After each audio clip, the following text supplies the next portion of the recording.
All right. Good morning, everybody. Welcome to the Thursday morning fundamentals class. This is your host, Kirsten Franklin. I am a tattooer out of Western Massachusetts, and I tattoo out of Wanderlust Studios in Amherst, Mass. Um, Typically, what we do here is we talk about fundamentals of art and relations to tattooing, go over different topics. You have an assignment at the end, and you are able to hop on the Zoom with me and draw with me, ask questions. All that fun stuff can be done here.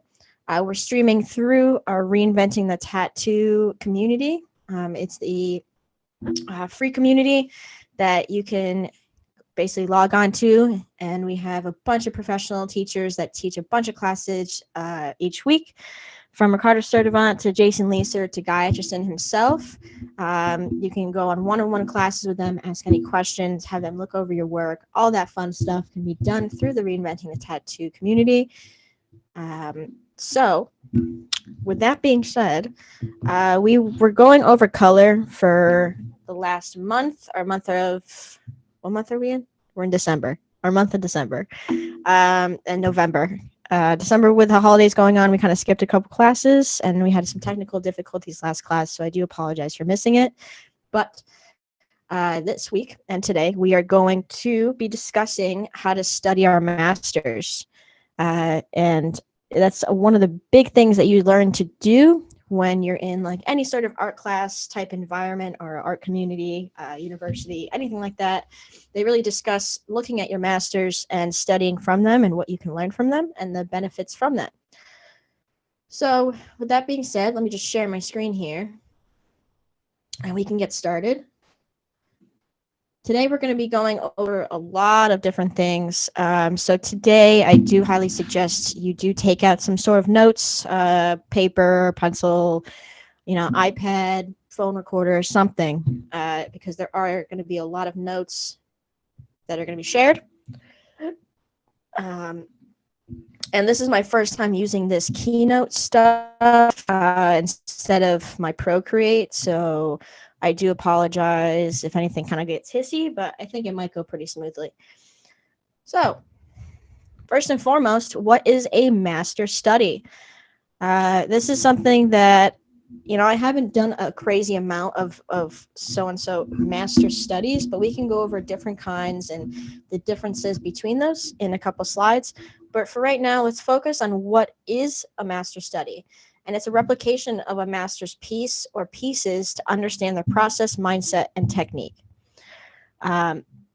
So when you're focusing on your fundamentals, right, you're focusing on not only what I've discussed before as your fundamentals, being your, composition, your value studies, color theory, the sometimes why of fundamentals, line work, draftsmanship, all that fun stuff. You're also focusing on your technical application. And that's a big focus with master studies, because when you're looking at a master's work, you're focusing on what technical application they chose and their process throughout their application of their piece or work that they did. What is a master? This is a kind of difficult question to answer because there are so many different answers for it, and a lot of it is opinion based. Okay, but a master could be anybody that you see that you'd think want to learn from, I should say.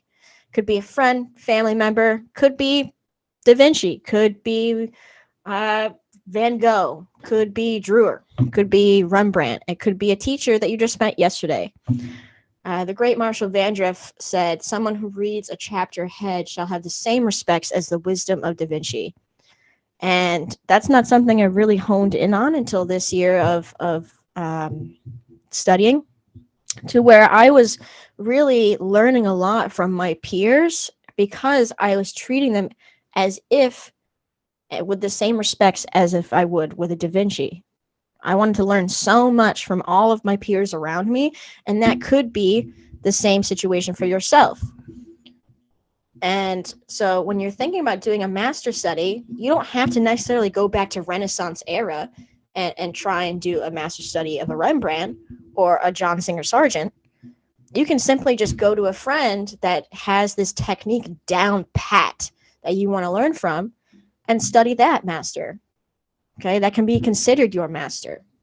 Equality within this industry will create confidence within yourself and success along the way, especially with convention season. You can learn so much from your peers with convention season because you can simply just have common communication and common conversation with them and learn so much.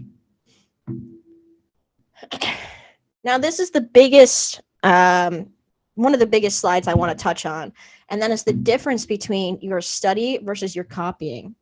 Okay, studying is a specific execution of a composition, where copying is just mindless rendering. So when you're studying, right, when you're studying, you have a specific mindset in place.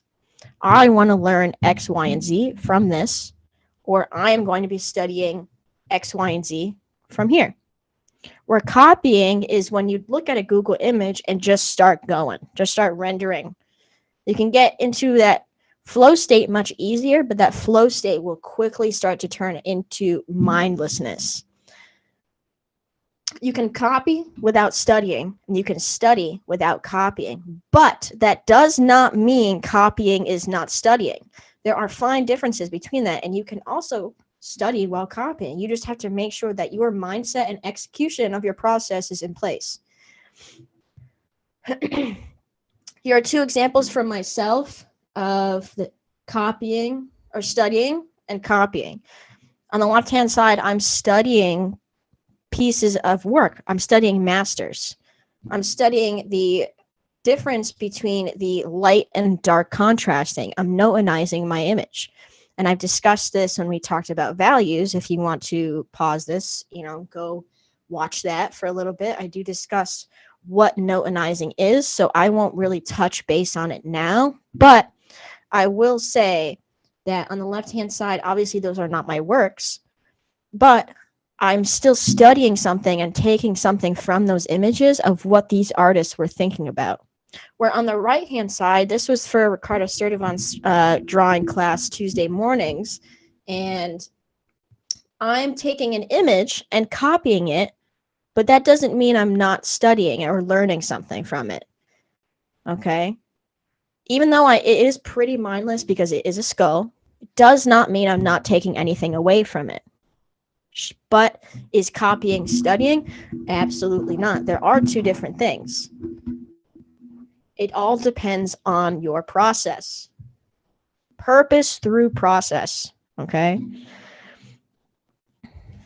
You are copying to study and studying to copy.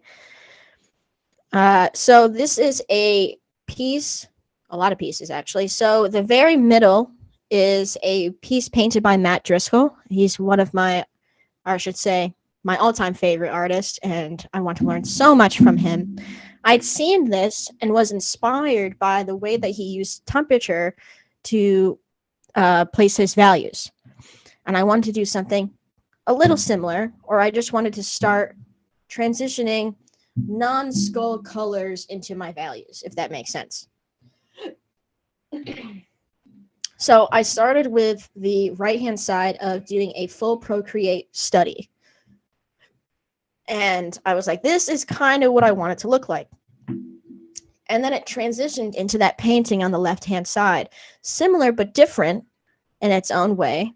But nonetheless, there is a process. Okay? And having your process and finding your process as an artist is one of the biggest things. And studying a master and their process is the biggest thing that you can take away from that. We are all inspired by somebody. So your first step should be, who are you inspired by? Purpose of a master study. I kind of went over process a little bit, but every time you go for a master study or you want to study a master, I want you to ask yourself these questions first. What do you like? What are you looking for? Who would benefit that goal best? Okay? So, what do you like? Do you like color theory?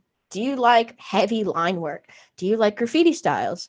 Do you like oil paintings? Do you like acrylics? Do you like watercolor? Do you like color pencil? What do you like as an artist? Take the tattooing outside of it, or you could say that too. But outside of that, what do you like? What pleases you as an artist? Okay? What are you looking for? What is it that you're trying to hone in on fundamentally to exceed your belt? And by I say that, I mean you have many tools on your belt, like any sort of construction worker or a plumber. The more things you learn, the more you can add different tools to your belt. Or you can take one tool out and upgrade it and put a new one right back in there. That's what a good point of a master study is. What are you looking for? Are you looking to excel in color theory? Are you looking to do a value study? Are you looking to learn more about your line work? Are you looking for better composition? What are you looking for? And lastly, who would benefit that goal best? And this is almost, one of the most important dots here. Because you're not going to go to, Da Vinci and learn anything but anatomy, or Bridgman. You're not going to go to Norman Rockwell and say, I want super cartoony New School. So part of this is understanding who your art parents are. And I've talked about what art parents are. Okay. Art parents are pretty much when you take two artists. I have three, but you can take 2 or 3 artists that are within your medium or outside your medium that completely inspire you to the fullest. And not only inspire you, but inspire your style, your work, the way that you act on a daily basis. These are those people. And those are who you consider to yourself, of course, your master. So on the left-hand side, I have my art parents. I've shown this before in my, I think it was one of my composition classes. This is how you can start to develop your style. And I know we're talking about master studies, but this is a portion of it. It's a huge portion of it, is understanding who you are. What are you trying to learn? So on the left-hand side, we have Crayola, Greg Simpkins, an excellent acrylic artist. We have William Voles. He's out of West Virginia, I believe. And then on the bottom, we have the one and only Matt Driscoll. But I guarantee that if you went to these people and told them they were masters, they would laugh and giggle, because no artist ever thinks that they're a master. They always have something to learn. And that's the huge misconception with the word master. Master does not mean you have nothing left to lose or nothing left to learn. Master to me means that you just honed in your style and you have an image that represents who you are as an artist. For example, I could see any of these artists on the left-hand side's work individually without a place card and know it's them immediately. And from them, I'm inspired from down to palettes, to composition, to value studies, to brush strokes, inspired. So I'm studying these masters, or what I would see as masters, to then develop my own style, because that's how I see myself. And that's the big picture of your master study. And I'm not, like I said, so I'm not going to go to Durer for color theory, right? Because he's not going to teach me color theory. He is a master, and you can learn so much from him. You can learn value placement, composition, use of my real estate. Okay? So who am I going to go for if I want to learn some more color theory? I'm going to go to John Singer Sargent. I'm going to do a color study of this piece here, a value study. Okay? It is the difference between practice and purpose. Okay. Practice on the right-hand side is me looking at an image, like I had before with the skull, looking at an image and trying to decide which decisions to make to best render this image. It's a practice. It's not going to be labeled as my work. It's just going to be in a sketchbook, in a closet for who's say. Because I'm not doing it to flex, if I'm going to use a Gen Z term. I'm not going to flex about this right-hand piece here. But what I am going to do is understand my values and try and study anatomy, proportion, composition, and all my basic fundamentals. It's not until I get to the left-hand side that I understand and go for an actual rendered composition. That is my purpose.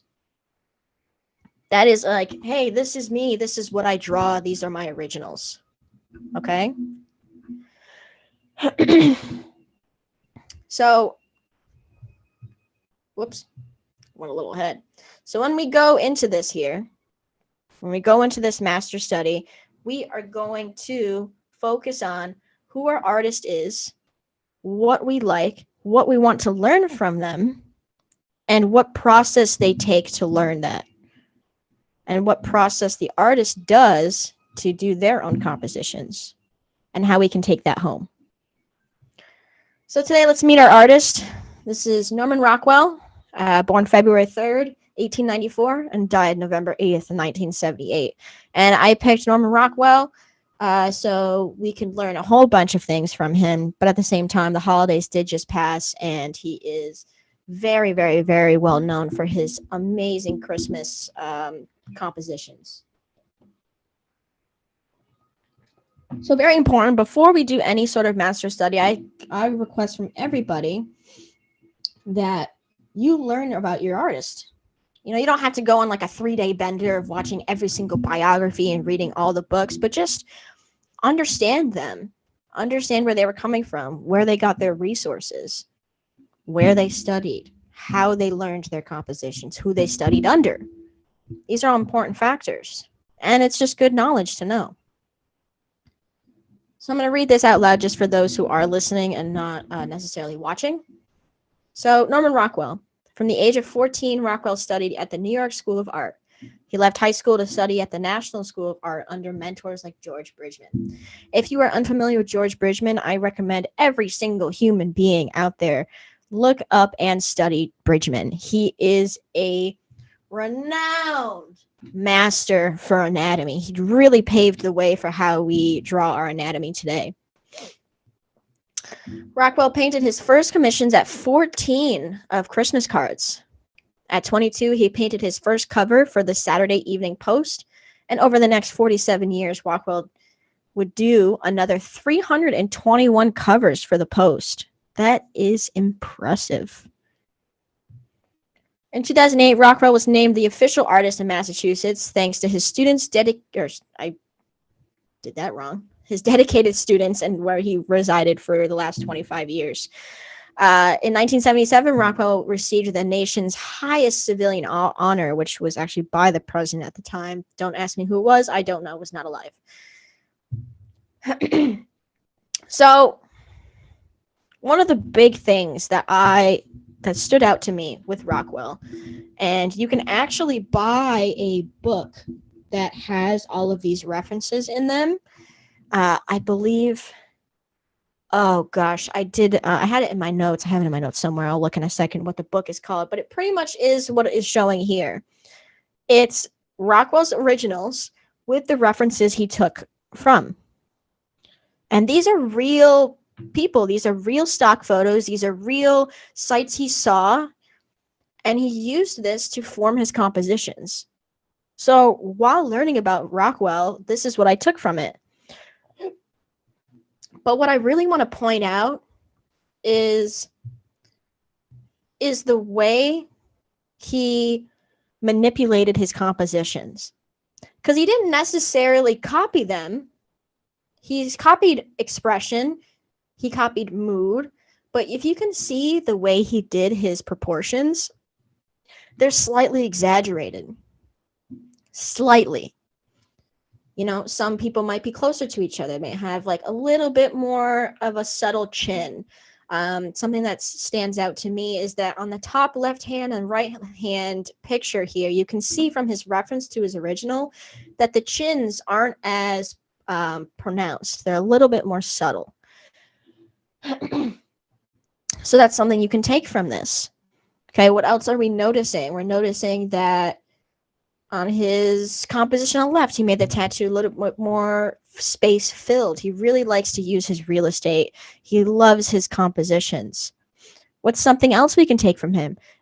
Right, I almost said Rembrandt. Oh my gosh. Rockwell really loves angular shapes.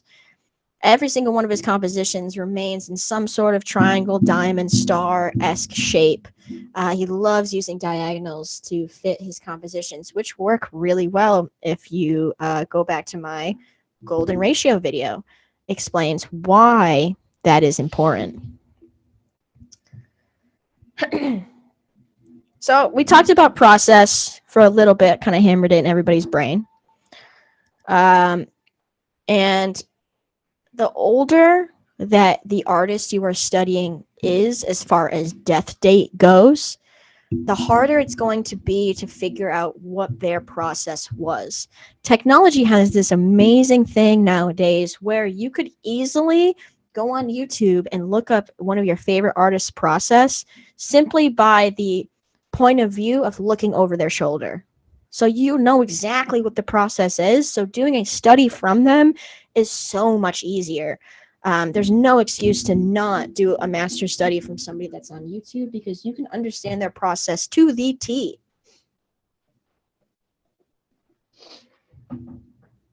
But for people like Rockwell, it's a little bit more difficult.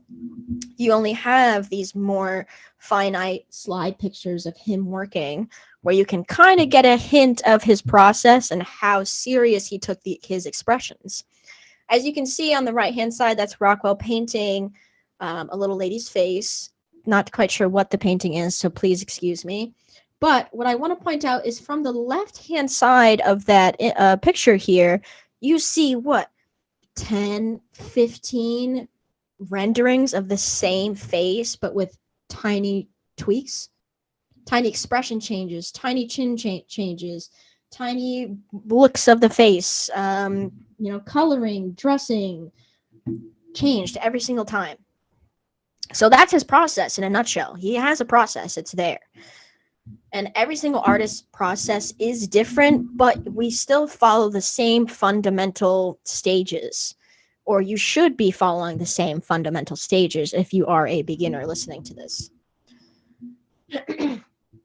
And that process is, step one, you have your idea, right? That's when you're making banana bread, and then next thing you know, you have a fully rendered image in your head, and you're like, whoa, that would be super cool.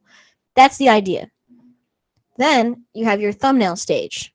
This is the stage where you transition the language between what is in your head and what can actually be plausible. This is when Guy Aitchison has you do 4 different thumbnails of what you're going to be working on that night. That's why he has you do it, to get 4 different ideas of the same composition out there, first of all. Second of all, to get you warmed up to the idea that there could be different compositions other than the one that you were thinking of, even though they are relative to the same subject.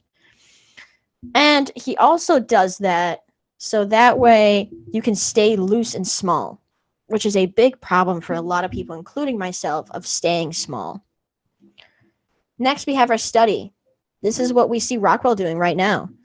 He is studying his composition. So if I wanted to make a horse, right? I wanted to make a horse galloping, but I live somewhere where horses aren't really around. I can't really just go to a barn or something. I really have to study it. So that's what I'm going to do. I'm going to study different breeds of horses, different colorings, their muscle structures, the way they move, the way that I can contour them, doing gestures drawings of horses to make sure I got the composition down. And lastly, you have your composition. That's your finished rendering piece. Okay? These are the steps you take to make your purpose piece. But the first 3 steps, in my opinion, are a lot of practicing. And at the same time, this goes back to the golden rule that my mentor had said many, many, many, many times throughout my apprenticeship, to leave yourself breadcrumbs. Art is supposed to be fun. You are supposed to be doing this for a fun time. It's not supposed to be stressful. So when you skip the middle 2 steps, which I like to call and Marshall Vandriff calls the divergent stage, you go from idea to composition, you're not going to have a great time. Because translating it, especially in your early stages, translating what you have in your head to a final composition immediately, you're going to run into all those bumps, bridges, and bumpy roads that you could have hit within the thumbnail and study stage and knocked out. This will save you a lot of time, a lot of material, and sanity. And trust me, you want that last one. So we're going to follow that same process, and we're going to continue to follow that same process, especially if you are at a fundamental stage here. Okay, so more of Rockwell's Christmas holiday pieces. Okay, so once again, what can we see out of this? I want to give everybody a second to look at it. Because what I'm trying to have you understand is how to not only study your masters as far as, you know, doing an actual piece, but I want you to study them by looking. Be the viewer for a minute.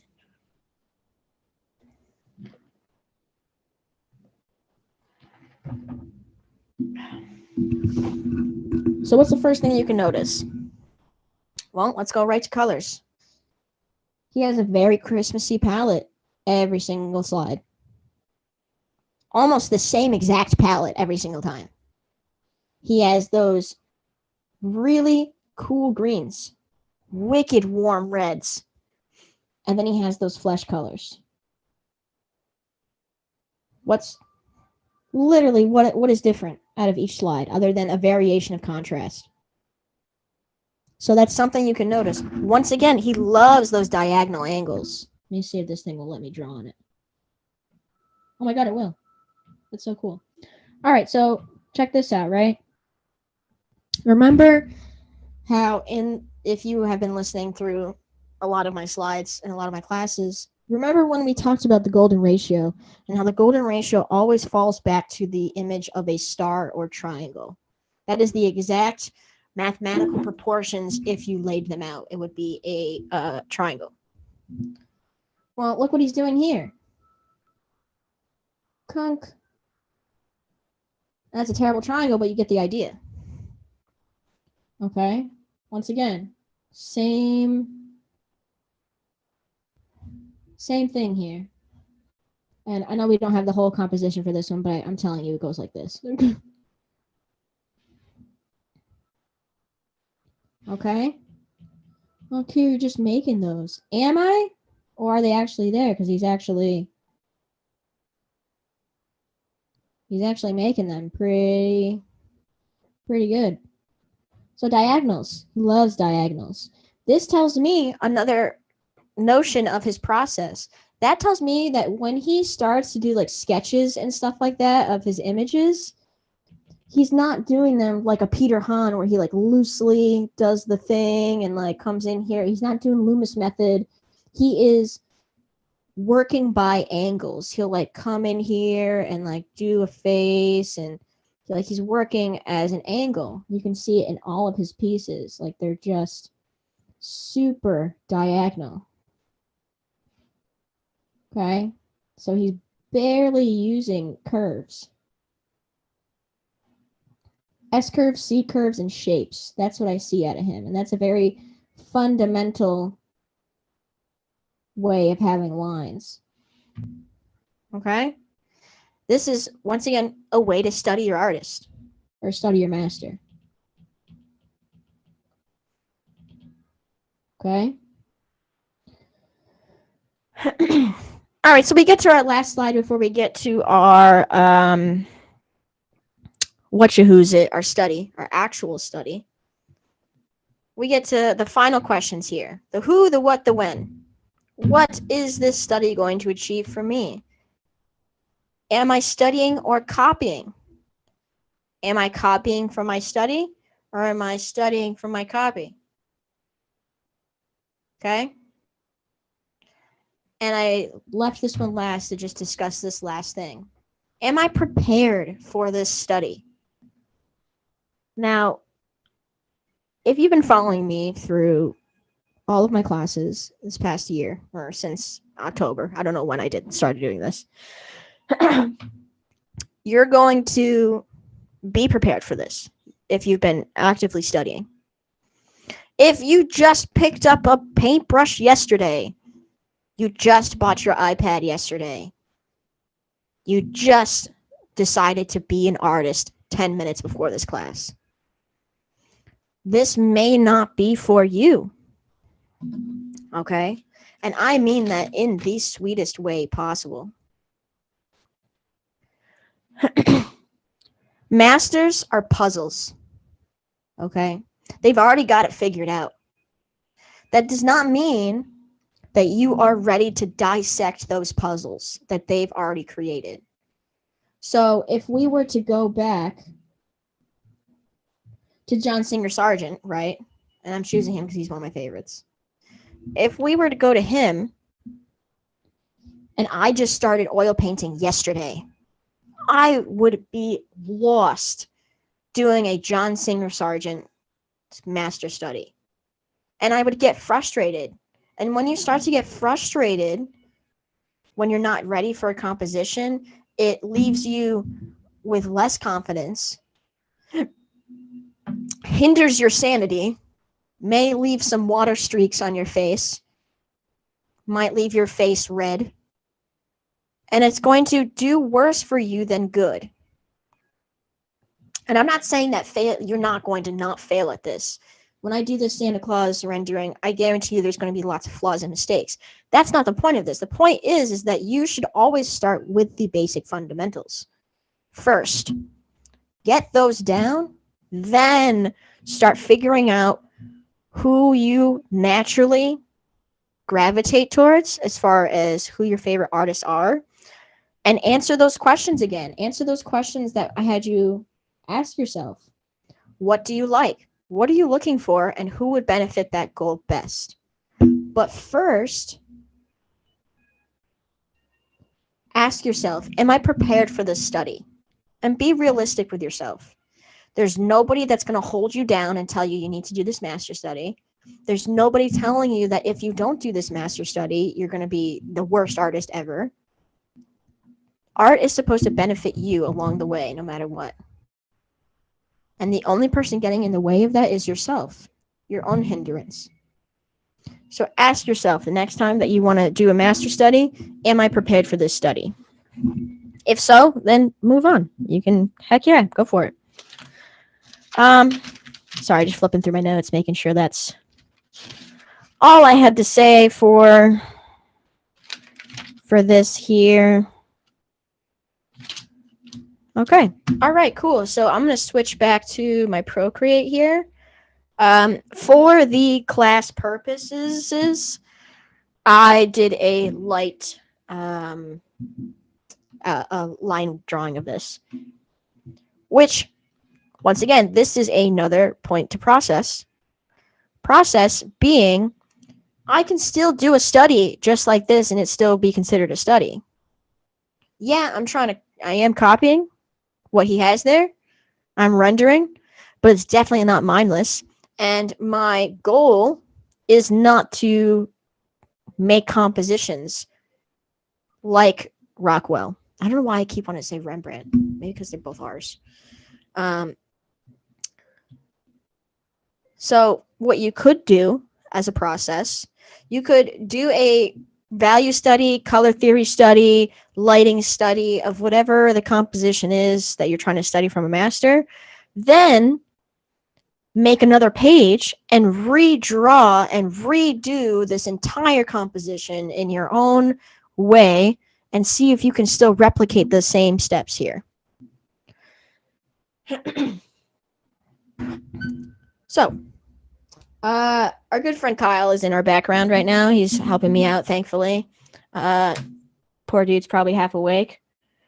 But we thank him very much for all he's doing and waking up at the time that he's waking up to help me out. But at this time, we can start letting people in. If there is anybody. Kyle, my friend, has there been anybody commenting at all, or am I good? There's a couple people. Akshay's here, as well as Atomic Injection, saying hello. Hello. Hello, everybody. And All right, cool. So we can start letting people on. Kyle, has the rules changed of the way we are letting people on, or is it the same as always? Same as always, as far as I'm aware. All right, so you would go to the Reinventing the Tattoo app and write in the events page or in the comments section of the Reinventing the Tattoo page here. We should have the Zoom link up. You can feel free to come hang out, come join. I'm going to be focusing on his color theory study today, obviously, but you guys can feel free to pick any master you'd like and continue it. So, with that being said, and please let me know if you like the keynote process of doing my slides rather than Procreate. I know it's seems a little bit easier, more interactive, but just let me know. Okay. Kyle, let me know if anybody is coming in so I can be aware. But other than that, I'm going to start this process here. So like I said, I did this light line drawing right now. And what I'm going to be focusing on is, right now, I'm going to look at his color theory. Right now, and I've talked about this when I talked about colors before, and I've taught literally everybody that I can think of this. But I always map out their journey with their colors first. You learn a lot that way. So he likes to have a lot of cool shadows and warm lights, which is common. Tells me is a very warm light source. So let's zoom in here to our Norman Rockwell piece here. Little Santa, little Saint Nick. And what I'm going to do is I'm going to start looking at his journey that he's having here, especially with the face.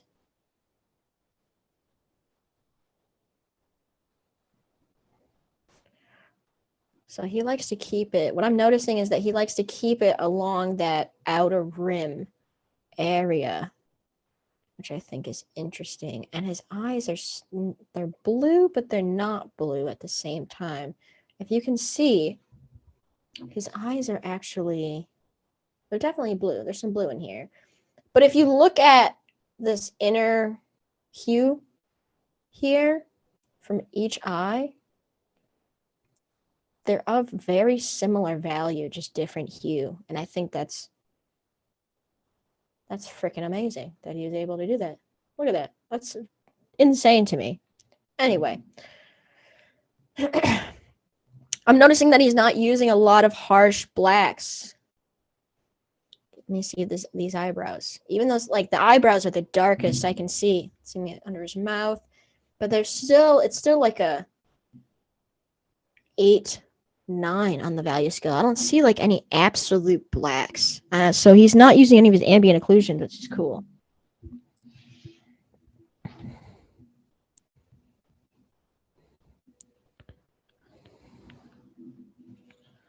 So let's see here. Let's make a palette. Okay, so right now I'm going to focus on our local color, and our local color being, for example, if you were to look at an apple, you would ask any person, what color is this apple? And if it's a Macintosh, they're going to say red. But really, that apple's like red, brown, green, purple, blue, So the local color is what you see it as. And that's the best way I could really explain that. Hello. Hey, bud. What's up, dude? We got the man, the myth, the legend, Ricardo Servant here with us. Everybody.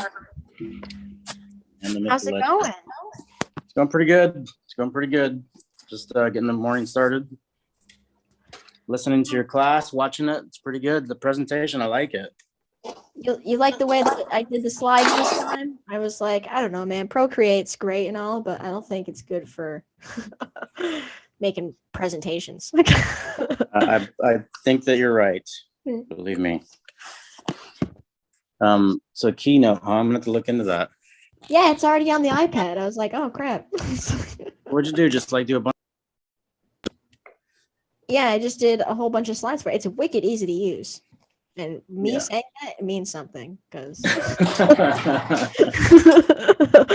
Because you said it's wicked easy, or just because it's like easy? oh, it's so wicked easy, my friend. So wicked easy, huh? Can you But see me? I cannot see you at the moment. No. All right, hang on 1 second. Let me see if I can get on here. So right now, what I'm doing is just placing an overall tone to this whole image. And no, I'm not going to be doing this in the exact representation or process that I keep wanting to say Rembrandt. Rockwell does, but I'm also not painting. So, and this is also a class. So, come at me. Come on, me, bro. Oh, there you are, bud. Hey, there I am. What's up? So I got a question for you. Have you done any master studies in your days? Yeah, I've done quite a few of them actually. Were they Muka? Some of them were Muka. A lot of them were Muka. And then a lot of them were Caravaggio, Sargent, like you said. Then Rembrandt, some Rembrandts. And I've always wanted to go to the Chicago Art Museum and set up an easel and just like try to paint some of those too, but or just even sketch them. But I've always been so nervous to go do it in public like that. But I think this year has proven that it's time to start doing that crap if I want to. You know what I mean? Yeah, exactly. Yeah. Because I've Have always you seen those. Go ahead. have you learned anything from doing those master studies? Like, has it taught you anything major? A ton. You know, like I first started going into it without really realizing what it was that I was doing. You know what I mean? I just remember, like, man, even when I first started drawing, I can remember like drawing like the little honeybee from Cheerios and stuff like that. You know what I mean? And just looking at all that stuff, and then like a bunch of Disney stuff. You know what I mean? I always drew Disney stuff, like Alvin and the Chipmunks and everything like that. And I never realized what it was that was happening. I just thought I was trying to replicate stuff, but it is like, you know, you are studying how these other people work, you know, and the way that they view things, the way that they set up compositions, like you were talking about. And Norman Rockwell's so like solid as far as composition goes, man. It's incredible. But yeah, I've learned a lot in the process of replicating what I saw and not realizing that what I was doing was studying these masters and stuff like that, you know. Even the Yeah. Honey Nut Cheerio guy. Yeah, exactly. And I'm glad you brought that up because it really shows that, you know, the word master is such a weird word in my opinion. Oh yeah, big time, yeah.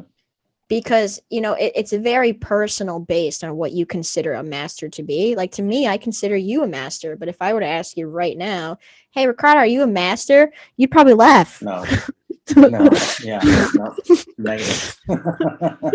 Negative. So it's you know, there's something to take away from that word master study, but it necessarily is just telling you that you're studying from somebody else that you want to learn from, you know, Right. whether it's a box of Cheerios or not. Yeah, exactly, dude. So Yeah, I mean, seriously, you're right. You know what I mean? Like I mean, we talked about it even a couple times between us, and like we had said that Rembrandt, for example, like the goal is to attain that level. You know what I mean? To try to get to that level, to that idea of I can sit down and draw something up real quick, or it's because people that have been doing it for such a long time, the practice of it, it looks effortless. Like I think I heard you mention that in your class today, and like but that's just because it's become like muscle memory, and Guy talks about that a lot. You know what I mean? It's like the muscle memory of a push-up. Like your muscles just remember how to do this, you know, like walking even, or talking. Like it's just so fundamental that we've lost the idea that we've practiced that method, you know, of walking. Like we've just watched people around us, learned how to do it, and then we replicate it, you know. And yeah, and you and I were talking about, and like Jason and Bruno as well, as like Rembrandt being a master and trying to get to that level. It's like, well, he didn't even think that was the case. He was just making art, you know. Yeah, he was just doing what he enjoyed doing, and that's why I took a while to explain, trying to find what you like as an artist instead of just, mindlessly copying artists, just hoping that would make you better. Like, you have to have some sort of purpose behind it to get anywhere. Yeah. Because through my, and I can say this from experience, through my very, very, very, very, very early years of wanting to be an artist, I was just mindlessly copying images on Google of people's faces and friends and family. Yeah. And cool, that like taught me to have a really good eye now, but did that necessarily teach me anatomy? Not really. Yeah, no. So, and Right. you can as speaking to the artists that are just starting, you can take something away from that here. Yeah. Definitely. So, but yeah, that's why I chose this to kind of teach, I guess. Even though I haven't really done a whole bunch of master studies, I kind of want to do what you want to do and go to a museum and do it that way. But I know that if I do that, it would attract some sort of attention. The opposite of the thing. Right. Yeah, exactly. But that's the thing, though. You know what I mean? Like, we got to get comfortable with that idea of putting ourselves in that vulnerable position, right? And it's hard. It's hard. It is very, very hard, and that's something you definitely have to think about. That even though a lot of artists become artists because they hate attention, we picked a field that does nothing but attract it. So, especially at conventions. Conventions, right? Gosh, man, tell me about it. Mr. Ricardo Sturdivant over here was tattooing my arm and attracted like a slew of people. And I remember him looking behind him and just be like, "Oh God." Oh God, yeah. Oh God. I don't. It's like I kind of know what I'm doing, so don't act like I know. Yeah. Next thing you know, you're like making dots on my arm by accident. You're like, "Oh, I'm sorry. I just like." Yeah. I got carried away, right? Yeah, man. No, I mean, when the first shop that I worked at, it was in a room with two other artists, but then I moved to another shop after that, like shortly after that. And the way the layout of the shop is I was like right in this corner, this right angle. And I was next to the hallway. There's like half wall kind of thing. And I was in this hallway where there's this corner. And it was pretty open to the whole rest of the shop, but there's a half wall kind of dividing it. But anyways, the point being is that like people would stand there on the corner all the time of the hallway, and they're just like lean over me and like watch. And my back was right against that corner. You know what I mean? And man, I didn't want to do it. I always like was hesitant going to work that day and stuff like that. But it helped out so much because I was just like thrust into that position, like literally, where people were going to watch you and if you're going to dissect what you're doing and ask questions and stuff. Absolutely. So, but yeah, it's pretty crazy too, because something that we find so interesting and something that we want to do so much, if you were to sit down, and a lot of us are introverts in a way, I think, as artists. I know I was for a long time, and I barely talked to a lot of people, but getting into tattooing has taken that away entirely. But if you were to sit down in a public space and start drawing, you don't even have to like say hello to people. People will come up to you and start talking to you and introduce themselves for no reason. Questions. Yeah, you know what I mean? Like there's an interest in it. And people want to know how it is you're doing what you're doing. Like people that don't draw, they can't comprehend. How did you make that? How did you just draw that? Oh my God, you just drew a face. Like, no, I didn't draw a face. I just drew a bunch of little shapes together. Like, yeah. I don't think you get it, and then it's like, I don't think you get it. Everything you see is just an illusion. It's not very real at all. Like I just made that because of all these little shapes that are in correlation with each other. But I don't know. Yeah, exactly. And that's something that I learned yesterday actually when I was studying for this class here. But it was more of, and I've explained this to many, many, many, many, many people the difference between viewing something as an artist and viewing it as a viewer, as somebody that, is just looking at your stuff. And I was trying to help the apprentice out by learning or teaching him that, any person, if you think they're a master or not, can be ripped apart.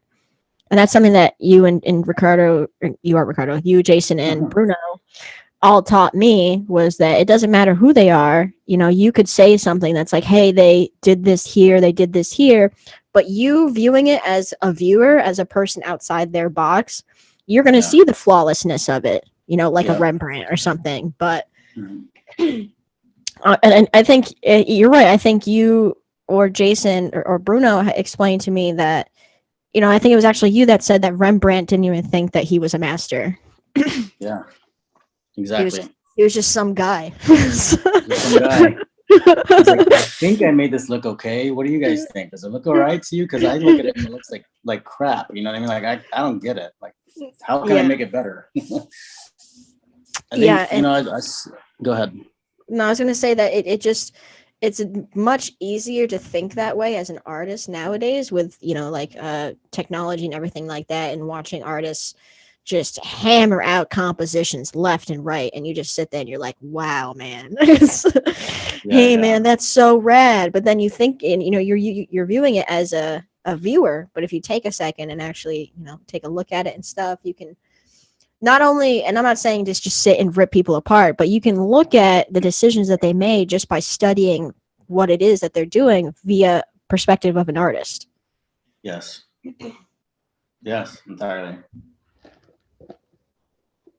It's kind of like I always correlate it with the fact that, like, okay, when you're first learning a foreign language, right? Like, you're learning this language in order to communicate ideas and or requests, even like, where's the bathroom? You know what I mean? Or I need a drink of water. You know what I mean? Like, as simple as that, and you're learning this new language, and these other people already know how to speak it. So whenever you go into it, you're gonna struggle on how to accomplish that, or how to accomplish that question or that request. Does that make sense?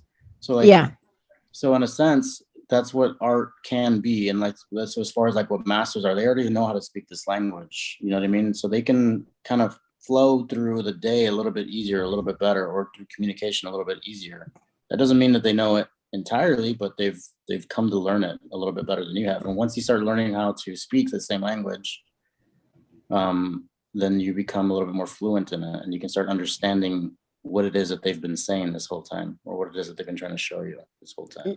Yeah, exactly. And, another good thing to point out is that, and speaking from experience again, because that's the only place I can really speak from, is, through the beginning of reinventing and everything like that, I was not a confident person, like, at all. I mean, you all know this, but I wouldn't really speak my mind about anything that I saw or like anything like that, because I did not consider myself a quote unquote master. So I felt like I had no room or rhyme or reason to be opening my mouth. But it wasn't until I met, the three of you and joined reinventing that you all showed me that, like, hey man, you have like some knowledge, my guy. Like, you can say something. It's okay. Like, there's no wrong answer. It's just a discussion.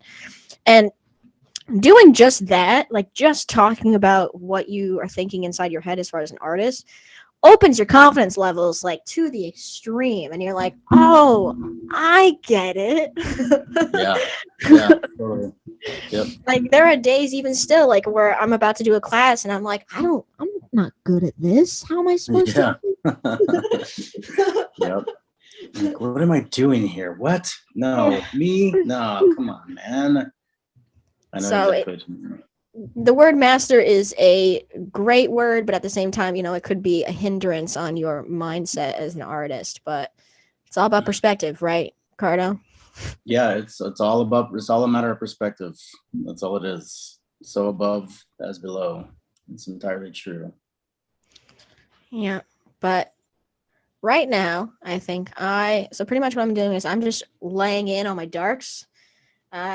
He is not using any blacks whatsoever in his compositions, which is fine. So I'm just doing what he would do as far as his blacks would go. I'm noticing that he is using the same red in his hat as the face. And He does a lot of what I do in my paintings, where he'll take one color that's designated, let's say for the cheeks, and just throw it in the entire composition, be it like the rim of the hat or like in the actual hat or on the lips or something, just to give it all proper relation. So I'm just pointing that out so everybody can kind of notice that.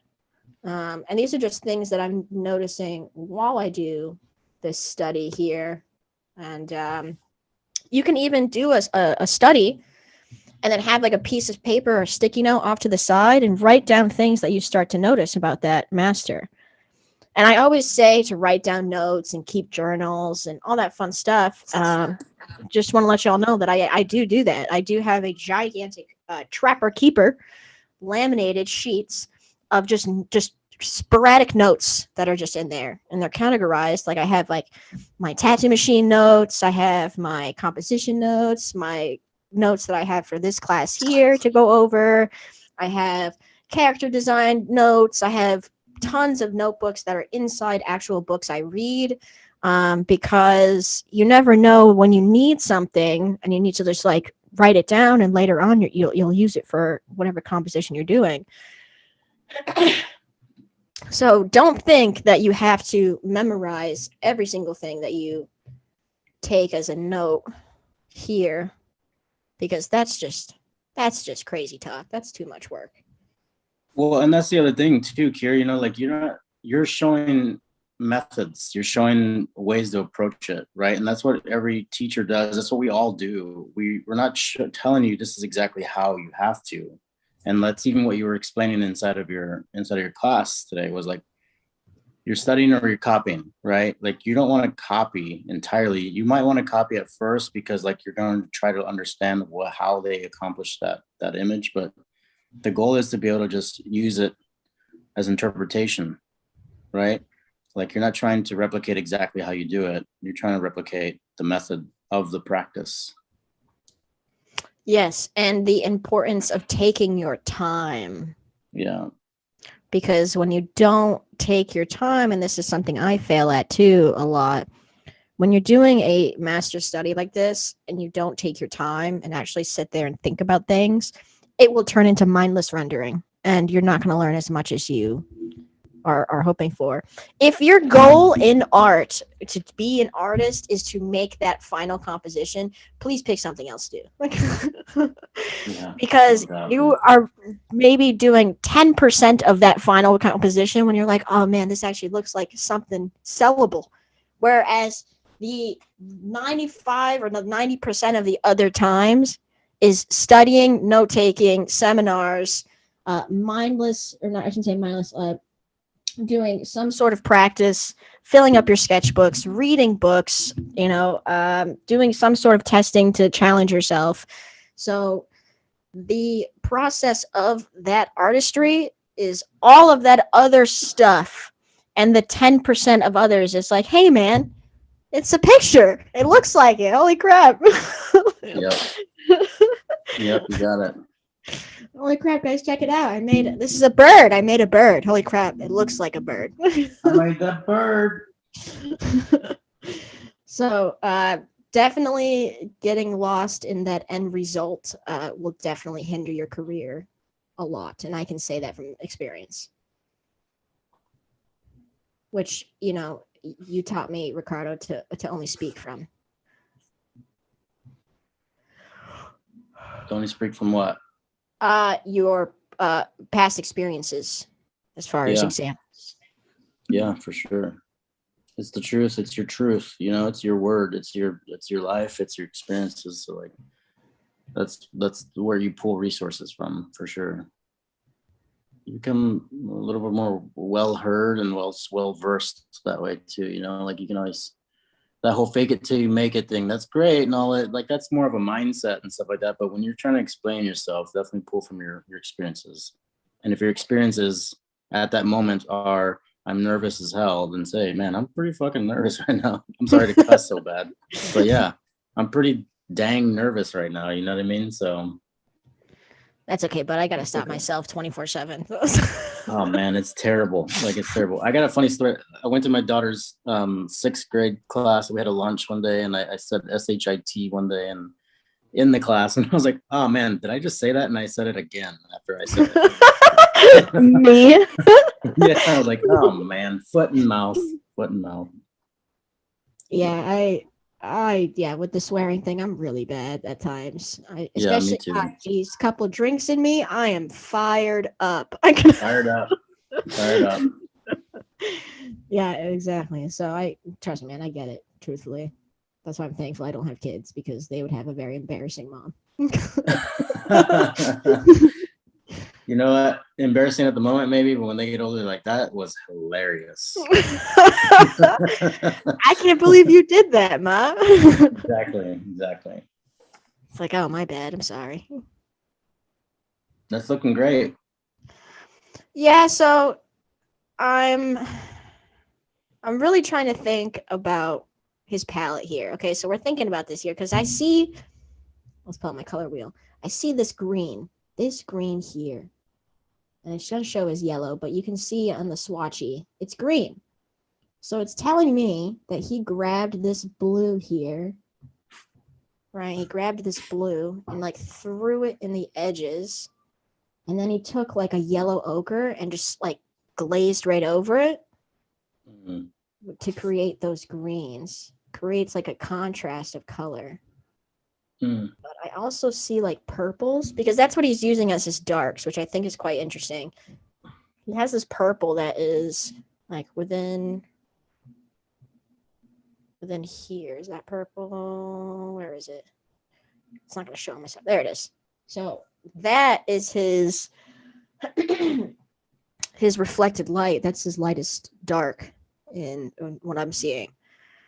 So, but I know that he's making that color. He's not just grabbing a purple because he could easily take that blue again and slap it in here, right? He can really just plow it in all of his lightest darks and then. So I'm really just trying to see the decisions he's making, which I'm assuming is what you did in your master studies. Yeah. What made you want to do those master studies? Were you just like, I just want to see what they are doing? I want to, what was your purpose? That's the thing. At the time, I didn't think about it like that. At the time, I didn't think about it as understanding how they did it. At the time, I was really attracted to the image, and I just wanted to make it. Does that make sense? It does make sense. Yeah.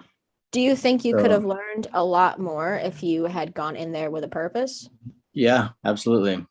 You know what I mean? Absolutely. But in some ways, there still was purpose. I just didn't know how to speak it at the time.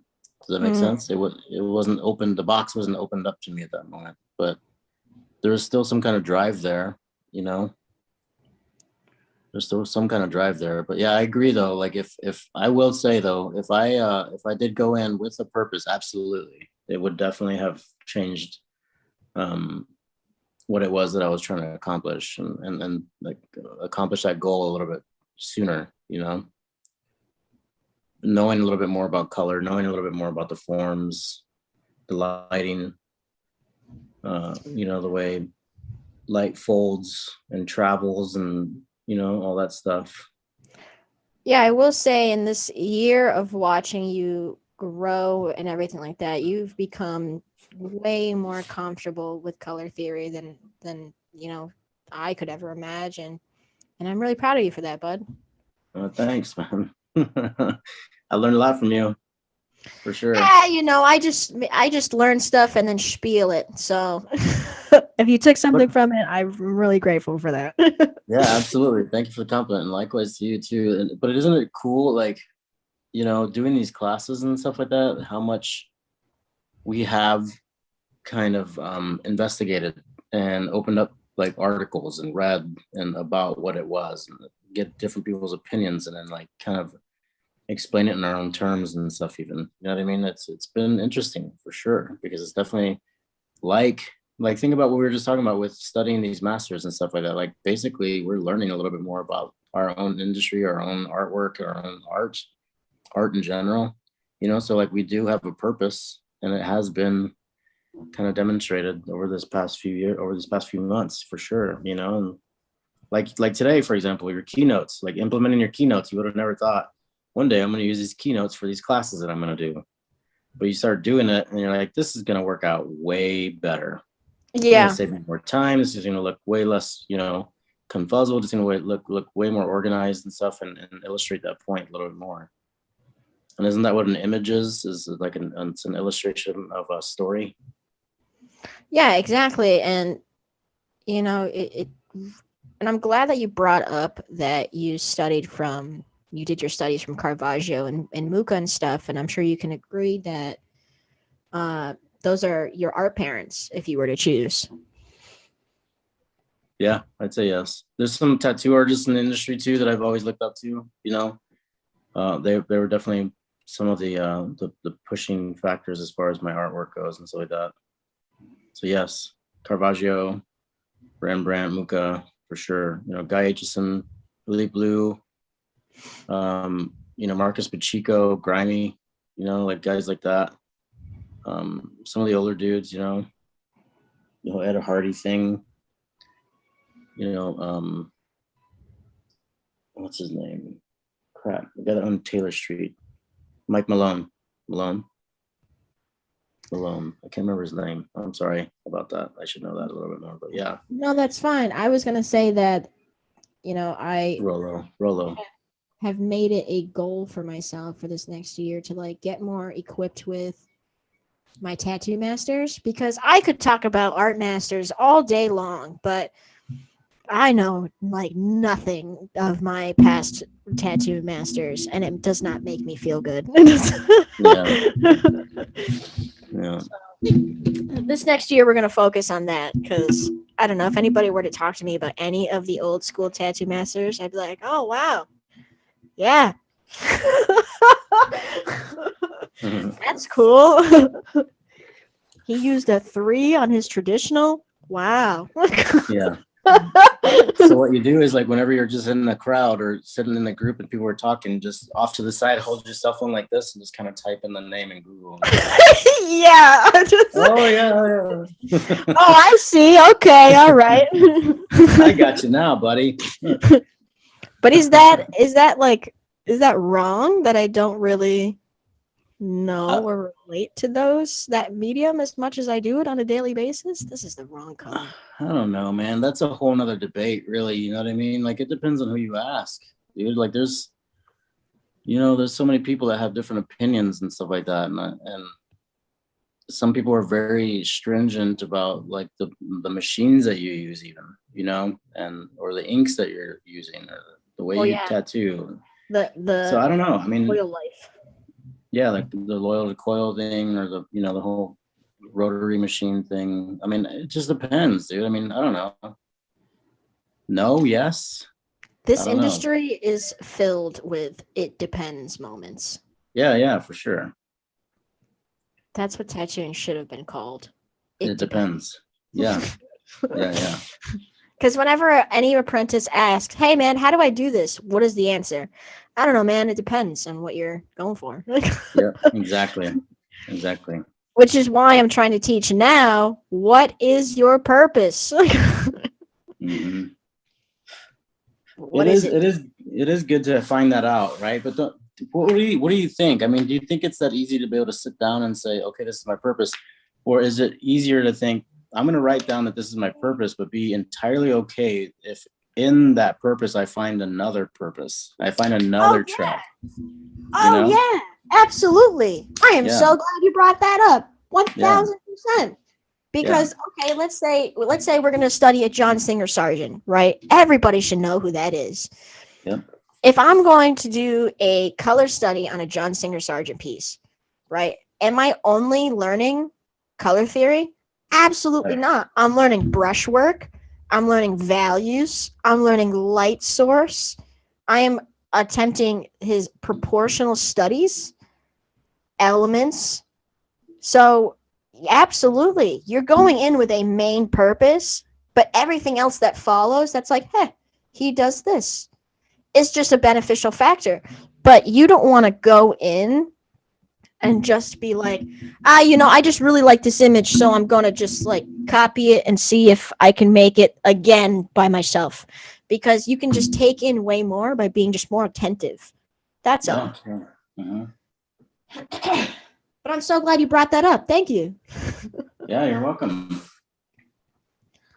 Because that was, I mean, I think about it. I think about it like that a lot. You know, like there's a lot of people that are just getting started out. Like I know for me, okay, for an example, like whenever I go to buy a machine or something like that, like I'll ask other tattoo artists that I know, have you heard anything about this machine? What's your opinion? But in terms of that, as far as like the machine, these people, I trust their opinion as far as like the mechanics and the way that it operates and stuff like that, right? So it's the same thing with like, if you're coming fresh into this and you don't really have a goal yet, you know what I mean? Just be okay and comfortable with the idea that it can be fluid, you know? And I think what might be deterring for a lot of us, I know for me, for example, like with the machines, I'm saying, like I will kind of hem and haw about the machine for a while, like kind of, you know, go back and forth, keep reading reviews, keep reading the mechanics of it, look at the descriptions of it and stuff like that. And it's okay to be fluid with it. It's okay for it to change. So don't avoid it just because you're afraid of making that decision like it's something as permanent as a tattoo. yeah. So, you know what I mean? It's something that can be changed. It's something that it's okay for you to find a voice in another direction. It's okay for you to be influenced by other things that might. Now, I'm not going to say just start something just so you can stop it. You want to give it some dedication for sure, but if you start finding yourself losing a lack of interest or getting burned out by it, try something else, you know. Try another direction. And I definitely brought that up when I talked about, you know, are you ready for a study like this? Because like it's very good and awesome and everything if you want to learn from a master, but understand that are your fundamental skills in order to be able to do that. And there's a complete difference in that. And also your confidence. Because I don't want to be sitting here doing this study and being like, man, I suck. I'm the worst. Like, I'm never going to be good as him. And it just keeps going and going and going. Because what are you going to take home from that? Nothing other than, you know, you need to work on confidence. Well, here's the thing. The question I guess I have for you is, does experience teach you confidence or does it teach you wisdom? And then when you have wisdom or confidence, which one was there first? Definitely my wisdom was there first. Confidence didn't come till like yesterday. I honestly, that's a tough question to answer. That's definitely a perspective type answer, and that answer will change person by person. But I think that confidence comes when you have independence for yourself, like self-independence. Like when you can rely on yourself to make decisions and execute things, and you can rely on yourself to actually follow through with said composition, then, you know, then yeah, you got some good confidence, and that will lead you to many amazing places. So how did that develop though? How did the resourcefulness and you're building your compositions and stuff like that, how did that develop? Studying. Okay. Yeah, lots of studying. When I started taking like actual art seminars and finding some sort of purpose to doing things, then that is when confidence started to happen a lot better, I guess. If that makes sense? Does that make sense? Yeah. I don't know. Did I answer your question? I don't know. I think yes and no. I think you answered it in the way that you can. I don't think there is one right answer to that. But yeah, I think that it's definitely the way that you view it. Yeah, I mean, what do you think? I mean, where did your confidence come from? I don't even know if I have it still. What are you talking about? I'm dead serious. Like, it's the thing. Like, it's fluid. You know what I mean? I know that I think confidence comes from the fact that like my actions are what create the world around me. Right. And I think that, yeah, as long as I stay intent and focused on the fact that like my actions need to come from like a true place, like a real place, you know, then those decisions are more comfortable for me to rely on the fact that there's no wrong in it, as long as it's a good intention, you know. But the crazy part is that like everybody views it a little bit differently. Everybody might see what you've done as something that's harsh or mean or like negative, but if your intentions are good, then I think that it's okay. And I think that I guess that's where my confidence comes from, if anything, is just the fact that like you have to be able to say, I did it for the right reason, or I'm trying to do it for the right reason. Yeah, but what does Yoda say? Do or do not, there is no try.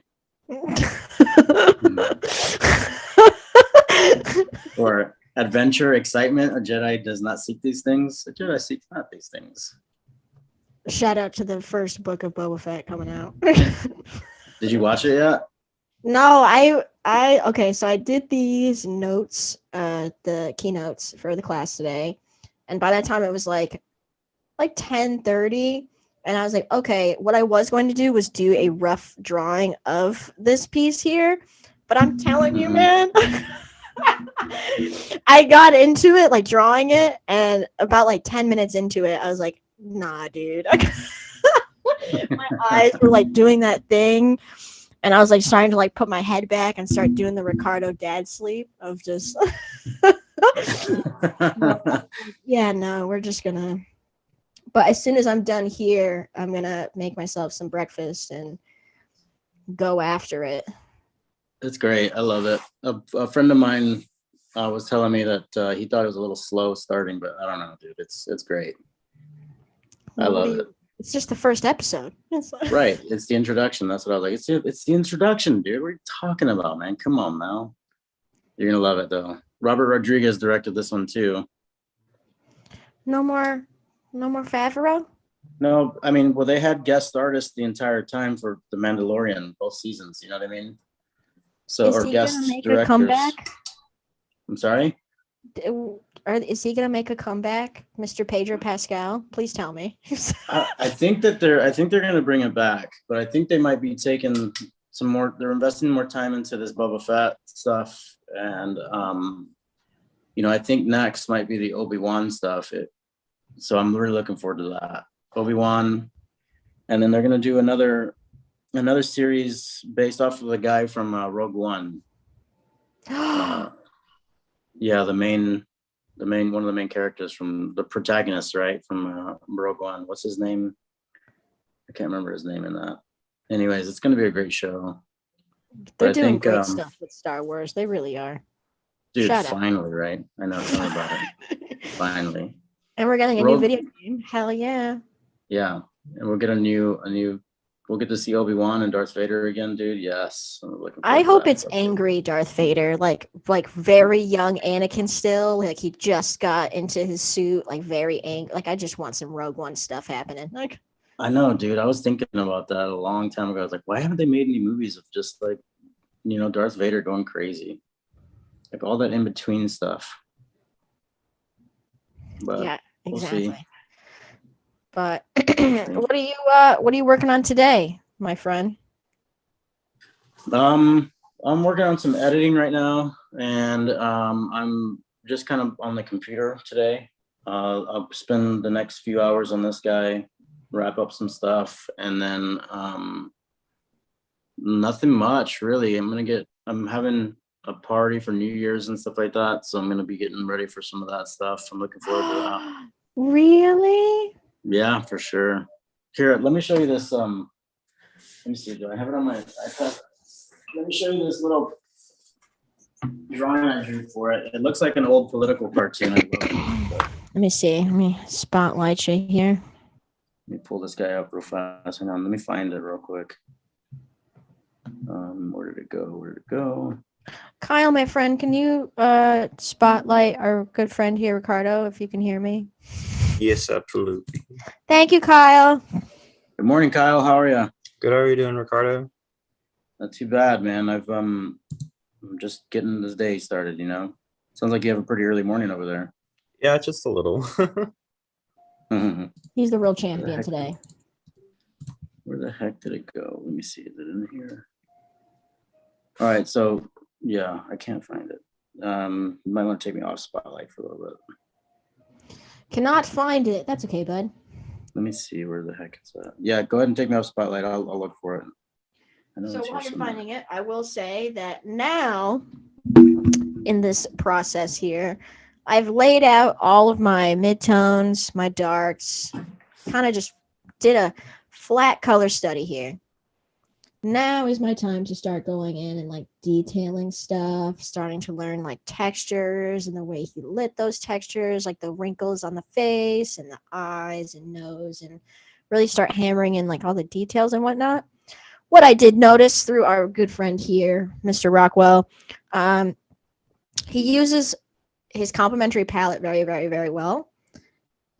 So he has, let me scroll in here. So he has this red tone for the hat, and then he has these green tones as his reflected lights, and also these like yellow ochres that he's putting in here, that he's also putting in the highlights of the face. That tells me that that's the color of his light source.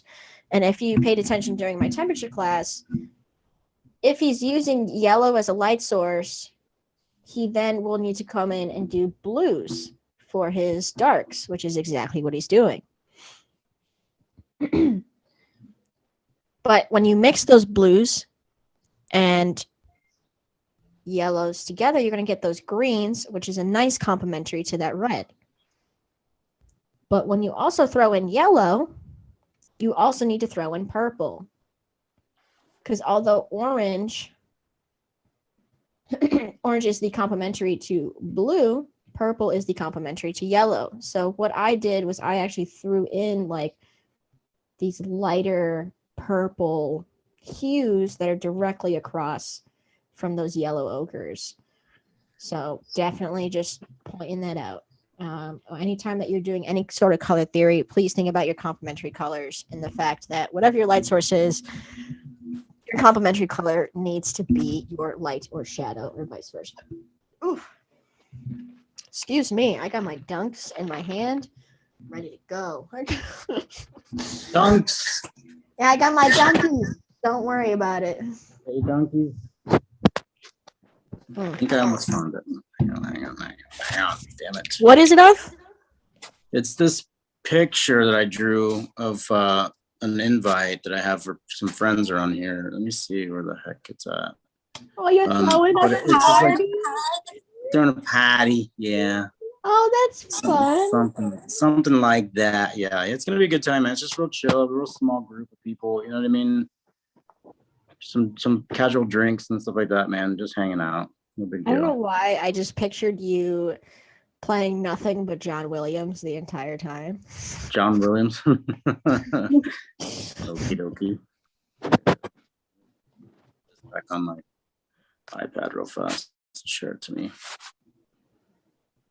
Drop Car's iPad. All right, here we go. All right, I'm gonna show it to you guys. You ready for this? Wait, where the heck did I catch go? Oh my god. All right, here we go. All right, let me see. Wow. Yeah. Aw. Hold on, wait. See that I'm not. I got it. Hold on. There we go. Wow. Oh my god, that's adorable. Yeah. Ricardo, you ever seen BoJack Horseman? Yeah. That's it, buddy. Kind of looks like it, huh? Yeah, it looks like the same drawing style. Yeah. So if you look up like old political cartoons, you know what I mean, like Republican, Democrat, all that crap.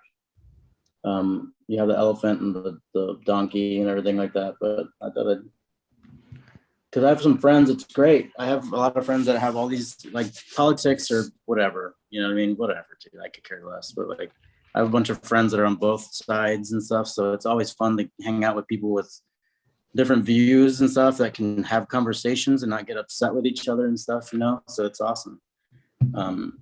So those are some of the friends that I like to hang out with because we're able to have conversations about things and why we see them the way we do, their influences and stuff, and actual investigation into things other than just like television commercials and Facebook ads, telling you what you should think. So it'll be fun. Yeah, I just try my hardest not to even watch the news. I don't. Likewise. It develops Likewise. way too much fear for me. Yeah, entirely, right? Yeah, I usually just get my news from my mom. I'm like, so should I be worried? And then she'll let me know. Yeah. Well, yeah. That's awesome, man. That looks great. Is that it? Or are you gonna color it a little bit, or are you just gonna send them out as is? But so I didn't really send it out. I'm gonna go to a local print shop here, and I'm gonna get a real big print of it. And I think we're gonna do like a little photo booth kind of thing with that in the backdrop. You know what I mean? So it'll be pretty fun. Oh my God, you're really throwing like a Great Gatsby. Yeah, pretty much, right? Wow. Well, congrats, Wow. man. You deserve to have a party Wow. like this. Yeah. Yeah, wow. That's It'll be a good awesome. time. Yeah, Well, thanks, man. I will say, and I should, since you talked about your New Year's resolution on your class, I want to ask you, through this whole year that's been going on, this crazy year, what is the biggest lesson you've learned? Oh man, dude. You asked all these questions on your class. Now it's your turn, bud. I don't know. I mean, what's the biggest lessons I've learned over this year? Yeah. Not to be afraid to ask questions. Don't be afraid to don't give in to your fears. You know what I mean? I think we want to stay safe. The innate nature of our human existence is to stay safe and stay alive. And there's no growth there. Being alive is much different than living.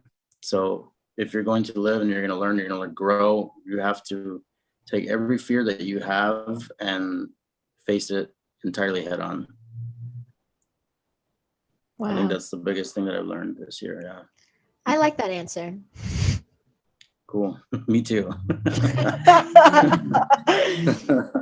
I think if I were to answer that question, it would be the biggest lesson I learned this year is that you are not the main character to your story. Yeah. I think that's my biggest lesson. That's pretty awesome.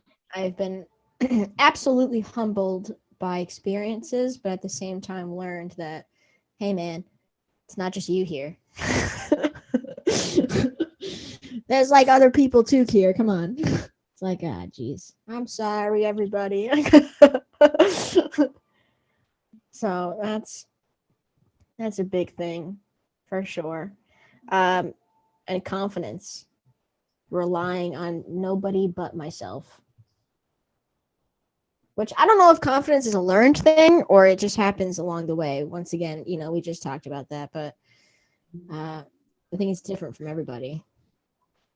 I think that's a great answer, Kira. I like what you're saying, you know what I mean? Because you're talking about how your perspective, your reality is also involved with people that you care about that are around you or people that you're learning from that are around you and stuff like that. And you're saying that in that process of you kind of with taking yourself, your own self-image, your own self-view out of the element, then you are learning more about your own experience at the same time. So that's pretty awesome. Yeah, that. Yes, entirely. So, cool.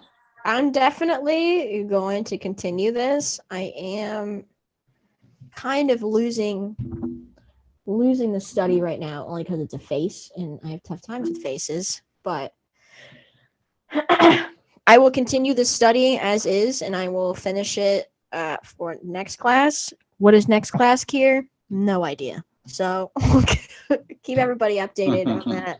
I think what's going to be happening is Guy, myself, and our good friend Ricardo here are going to start linking up our classes so they're all running on the same subject. So that way we have a good idea of what we're going to be talking about.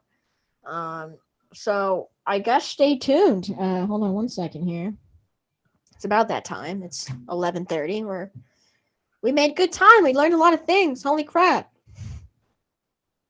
Keynote. Got it. I'm gonna look into that. I'm doing it. I need to put It a was- little bit more time into that too. It was like already downloaded on my iPad. I was like, oh, word. Yeah, I think I see it right here. Let me search it real quick. Keynote. And you had said a really funny story that I definitely want to share one as well. You said a funny story on your last class where Jason had come over to help you with your laptop. Yeah. And you had like an HP that was running like Windows 98 or something. And Yeah. I had actually gone through a very similar situation with Jason. So shout out to Jason for helping both of our, technologically deficient asses. And Yeah, big time. I messaged Jason to help me do like Photoshop stuff. And he was like, okay, cool. Like, what kind of laptop do you have? And I said, I have an HP. And he said, all right, cool. Like, what's it running? And I'm like, I don't know, like Windows 7. And he just left me on red. He just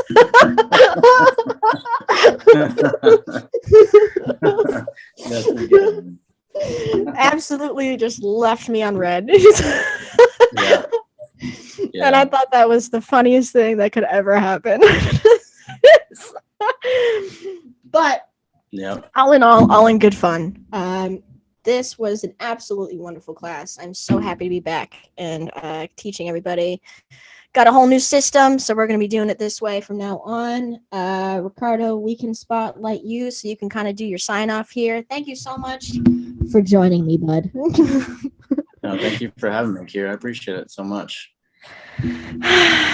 You're welcome. All right, do you sign off, bud? Okay, so my name is Ricardo Servant. I host the Tuesday mornings at 10 a.m.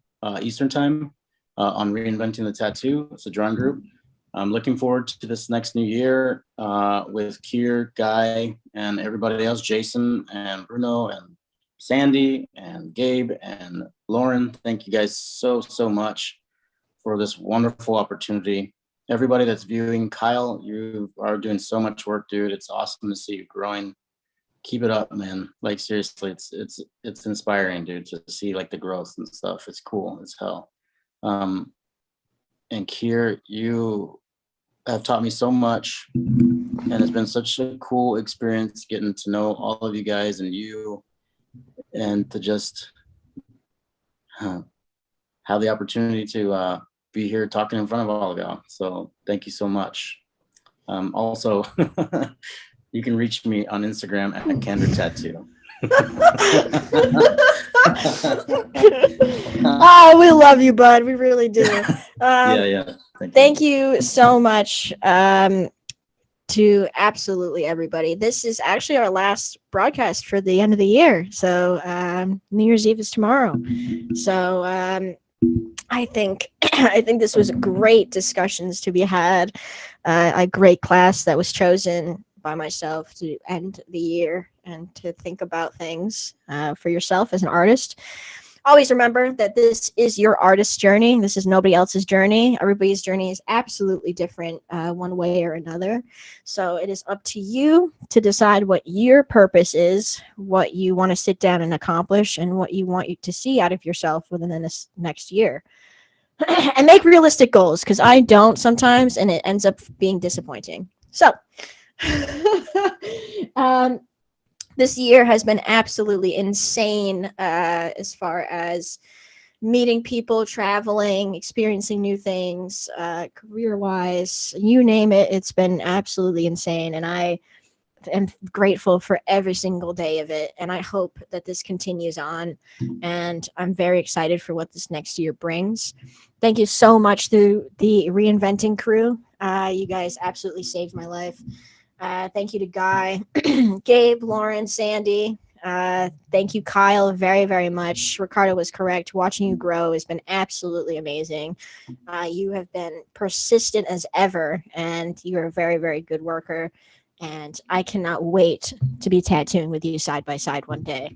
Thank you to the Horsemen so much. You guys are an absolute delight. It's so great that we get along as well as we do, and we all call each other family. Thank you to everybody that's been supporting, everybody that's been watching, everybody that's been listening, and everybody that's been commenting. You guys are absolutely amazing. My name is Kirsten Franklin. This is the Thursday morning fundamentals class. You can join in next week at 10 a.m. Eastern time for our next edition and our first edition in the new year. So keep a lookout for that. You can follow me on Instagram at Frankie Says Things for any comments, questions, or concerns. You can let me know if you want to see anything out of me to teach. All of my older classes you can find right on the Reinventing the Tattoo YouTube channel. I think that's it. So with that being said, myself, Ricardo, and Kyle, this is our time to say goodbye. Do a nice wave, and hope to see you guys next week, and love you guys so much. Have a good one. Goodbye, everybody. Happy New Year's.